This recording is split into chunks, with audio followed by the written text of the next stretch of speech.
ప్రతి సంవత్సరం neat prepare అయ్యే వేల మంది స్టూడెంట్స్ దాదాపుగా 20 మార్క్స్ కోల్పోతున్నారు. అంటే వాళ్ళకి ఆన్సర్ తెలియక కదండి, వాళ్ళు చేసే సిల్లీ మిస్టేక్స్ వల్ల.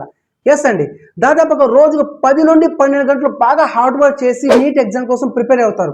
ఈ ఎగ్జామ్ సెంటర్కి వెళ్ళి టెన్షన్లో చేసే సిల్లీ మిస్టేక్ వల్ల 20 మార్క్స్ కోల్పోతున్నారు. ఆ సిల్లీ మిస్టేక్ ఏంటో తెలుసా అండి? జస్ట్ బబ్లింగ్ చేయడం. ఎస్, ఓఎంఆర్ షీట్లో సరిగ్గా బబ్లింగ్ చేయలేక చాలా మంది 20 మార్క్స్ కోల్పోతున్నారు. కొంతమంది డబుల్ బబుల్ చేస్తారు, కొంతమంది సరిగ్గా బబులింగే చేయరు, కొంతమంది ఒక ఆన్సర్ తీసుకెళ్ళి ఇంకో దానికి బబుల్ చేస్తారు. ఈ విధంగా మిస్టేక్ చేసి వాళ్ళు 20 మార్క్స్ కోల్పోతున్నారు. మనం ఎగ్జామ్ కోసం బాగా హార్డ్ వర్క్ చేస్తాం, కానీ ఎగ్జామ్ పాయింట్ ఆఫ్ వ్యూలో ఒక ఎగ్జామ్ పేపర్ తీసుకొని ఓఎంఆర్ షీట్ కరెక్ట్గా బబ్లింగ్ చేయడం, ప్రాక్టీస్ చేయడం మర్చిపోతామండి.